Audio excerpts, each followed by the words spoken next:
Hello and welcome to this short video about the upcoming UEE Imperator elections of 2950. I apologise for the slightly reduced setup. My main editing computer is out of action at the moment, but I'll be getting that back up and running again and continue with the projects that are all stalled because that's broken. You've probably heard plenty about the elections already. This video is not intended as a comprehensive overview of all the facts, nor is it intended to be unbiased. This is going to be a rundown of my top picks for Imperator. I'm going to rank the 5 candidates from best to worst, talk through their pros and cons as I see them, and go from there. I'm going to use some older lore which they haven't been promoting so much, so you might learn some new things from that, but this will also be tinged by my own existing opinions, and I'd like to be very upfront about that. This is going to reveal probably some things you might disagree with me, and I'm sure we can have a good discussion in the comments about the pros and cons of that. I also recognise there is a difference between how people want to play a game and how people react in the real world. So don't feel embarrassed to say, well, I actually would vote for this guy because he's going to ruin the whole world. That's fine in this context. I'm going from a slightly more roleplay perspective of who I think will make the best UEE for my personal life. We're going to kick straight off with my 5th pick, as in the one I like the least, and that is Titus Costigan, who's one of the 2 Universalist Party candidates. The nicest thing I can say about Titus Costigan is that where Kellos Costigan was played by CIG founder Ortman Freyermuth, there's maybe a slight resemblance of Kellos Costigan to lead writer Will Weisbaum, but that's the nicest thing I can say. Other than that, I find no redeeming qualities in Titus Costigan. First of all, he's from a political party that I don't really like, but I'll get to that a bit later with the party's actual pick. He has to say that he is not an entitled candidate, being the son of the former Imperator. The reason he has to say this is because he is an entitled candidate. He is a spoiler candidate as well. His party had already picked their nominee, and then he decided to run. That is so incredibly arrogant and narcissistic. One of his main tranches of policy is business deregulation. Now, this doesn't really apply to the real world, but if you look at what Hurston Dynamics have done to the planet of Hurston, how is that a world where there's too much business regulation? They're basically allowed to operate slave labour, they've destroyed an entire ecosystem, and it's absolutely insane to say that this is a world where there's too much regulation. He's trying to bill himself as this idea of the insider's outsider, that the fact that he's connected to the past Imperator while not having political experience means that he is the best of both worlds. He is both unbeholden to anyone and he has some sort of insight that means he's got more experience. I understand the attraction of picking an outsider in that you are giving up the idea of them being experienced in favour of them being unbiased or new or having fresh ideas.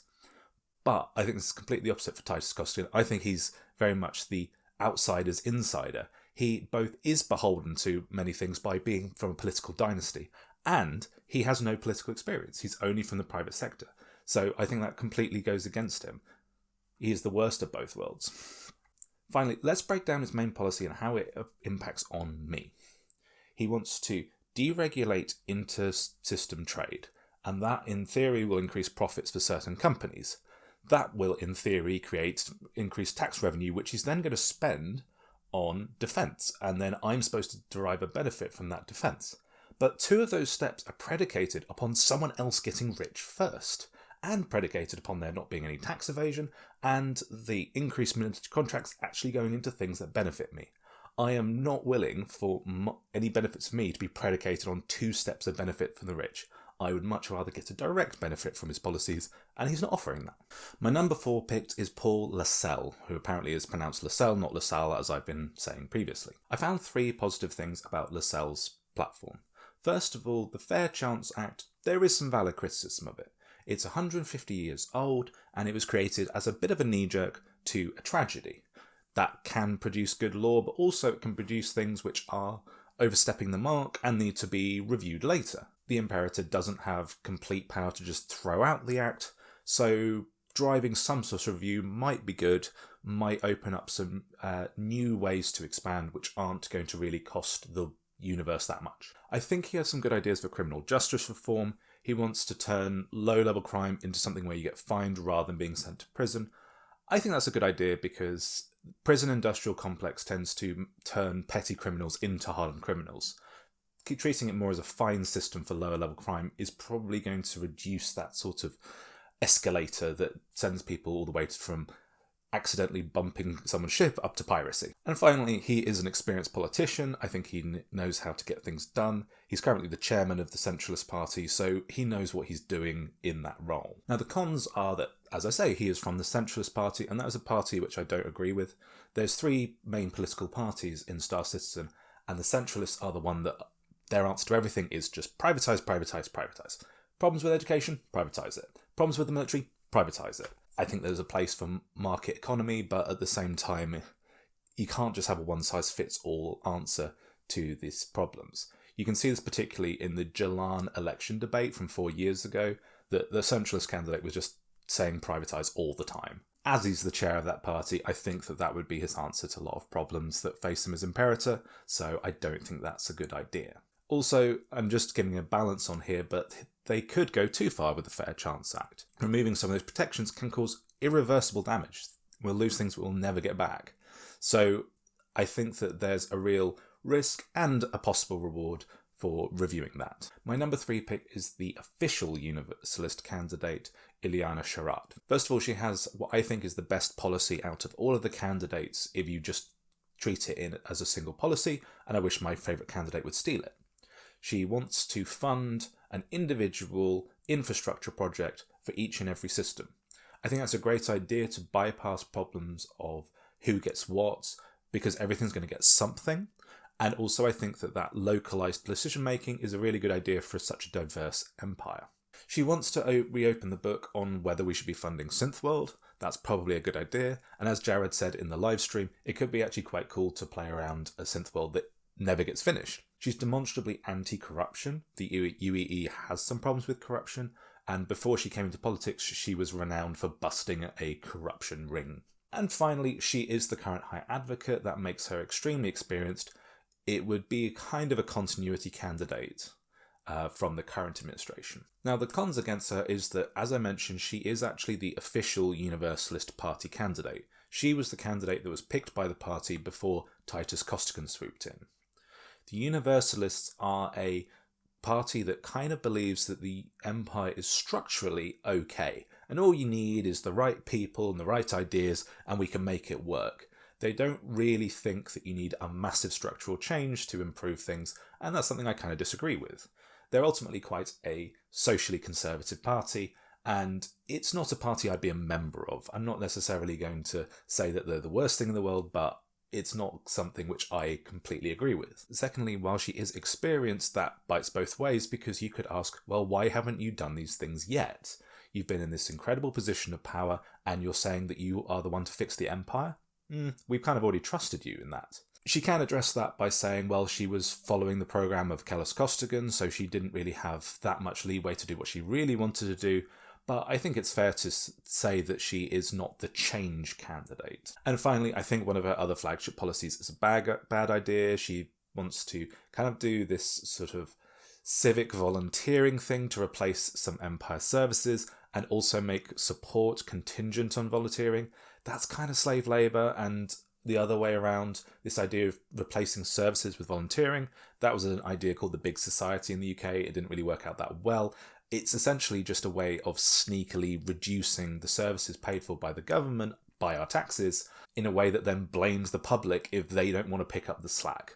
I think that if you're paying taxes, the government should be providing services, and reducing those services to fund wars is not actually a good idea. That's what I think Sherrod is kind of about, and that's why I don't think I'd vote for her. We're down to the final two, so this is where I'm going to reveal who I'm going to vote for, and my number 2 might be a little bit of a surprise because it is Leilani Addison. When I've been talking to people about this, they're somewhat surprised that I'm not going for Leilani Addison because she is almost the best fit on paper for me.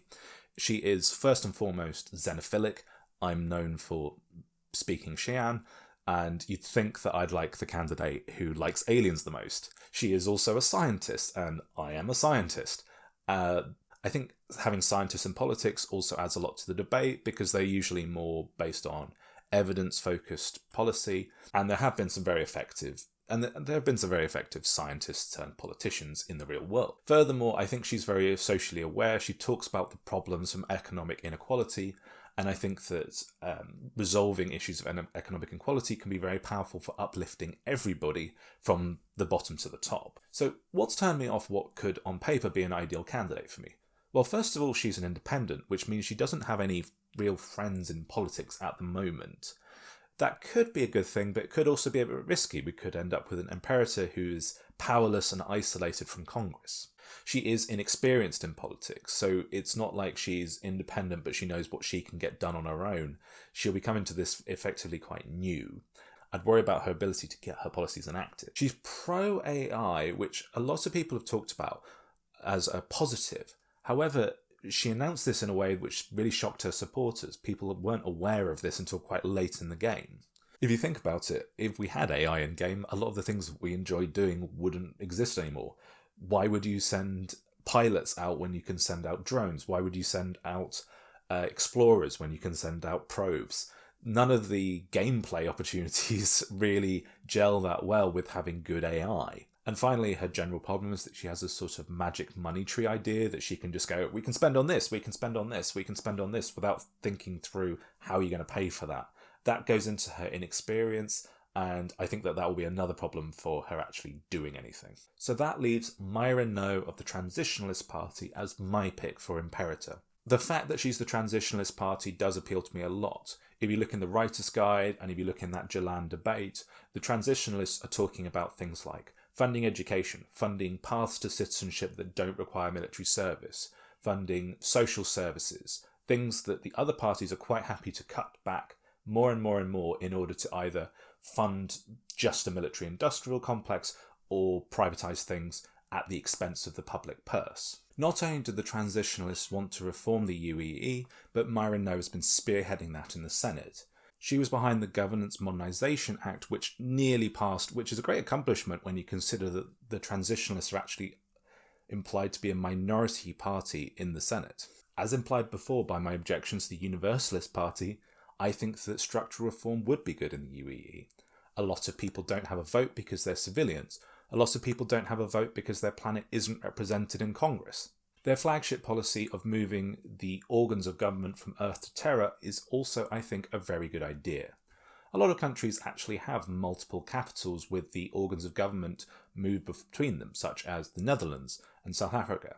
I think that can be done progressively. I think that can be done in a way that spreads the priorities of government across the empire rather than focusing just on the old parts of the empire. And I think she's the right person to do that with an appropriate amount of respect for Earth. She mostly grew up on Earth because she was the daughter of a senator. Therefore, I think that she would do it in a way which preserves what's important about Earth while optimising what needs to be optimised about how the UEE is run. Another of her flagship policies is that she would expand the things covered by the common law. That's the law that exists no matter where you are in the UEE, as opposed to the local laws that would be established by a planet's government. I think that if you look at a planet like Hurston, you can see that there is a lack of protection for workers and protection for the environment in those common law, and I think that those are some of the things that she might work on. And finally, a rather nerdy point, one of the earliest articles that references her is about her desire to reform the calendar and timekeeping of the UEE, allowing people to have local clocks. Currently, the whole UEE is supposed to observe New York City time, which is quite crazy when you think about different day lengths and orbital periods. And obviously, they're going to have some sort of informal local time, but she would have changed it to formalize it.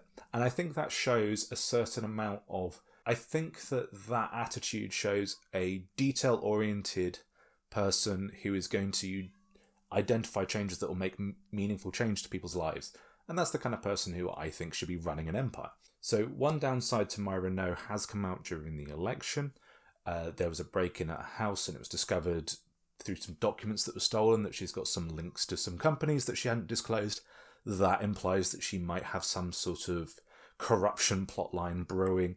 Up until now, they portrayed her as this sort of stainless crusader, so I think they were maybe just trying to make her a bit more complex than that. And I don't think that this really speaks to anything which is going to influence her as Imperator. The second possible downside is that she is a little bit of a centralising figure. in that she wants to bring power from the governments of planets towards the centre of the UEE. That could be potentially destabilising because it's a very diverse empire and you can't assume that one policy is going to fit all. Plus, that means trying to take power away from what are currently quite powerful individuals and organisations. That could potentially be a little bit destabilising to how the UEE works. And of course, moving the capital might be an issue that splits the empire. So there is a bit of a risk if she's not able to do her policies well, but I think she's also shown that she can get bipartisan or tripartisan support for her ideas, and so I think that she could be the person to at least kickstart some of those changes. Thanks for watching, and I hope we can have some constructive discussion in the comments. Please like and share if you've enjoyed this or you found it helpful in informing your choices, even if your choices are wildly different to mine. I'll hopefully be continuing with my very many half-finished projects as soon as I get my computer back up and working, and I will see you around the verse.